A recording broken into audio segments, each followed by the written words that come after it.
यदि 2025 में आपने नई जॉब ज्वाइन की है तब तो आपको फॉर्म 12 भी ज़रूर भरना होगा।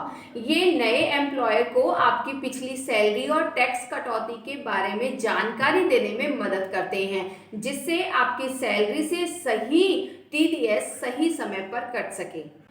क्या है फॉर्म 12B? ये एक इनकम टैक्स फॉर्म होता है जब फाइनेंशियल ईयर के बीच में कोई भी एम्प्लॉयर अपनी नौकरी को बदलते हैं तब नए वर्क प्लेस पे उनको ये फॉर्म 12B सबमिट करवाना होता है।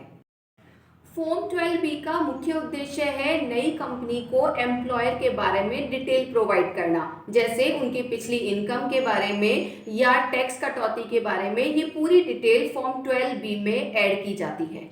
ये फॉर्म केवल उन एम्प्लॉयर के लिए है जिन्होंने अपनी नौकरी साल के बीच में, कहने का मतलब फाइनेंशियल ईयर के मिड में अपनी जॉब चेंज की है। ये उन एम्प्लॉयज के लिए कंपलसरी है।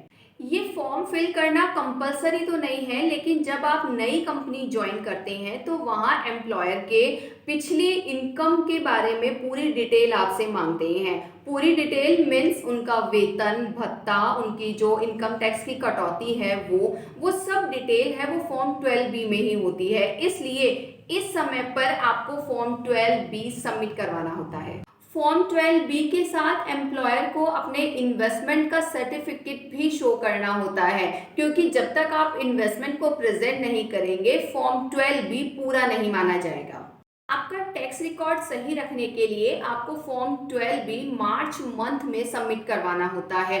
और इसी के साथ आपका एक फ़ायदा और है कि जब आप नई कंपनी ज्वाइन करते हैं तो नया एम्प्लॉयर आपका जो टैक्स कैलकुलेशन है वो सही से करेंगे और आपका टैक्स भी सही समय पर कटेगा।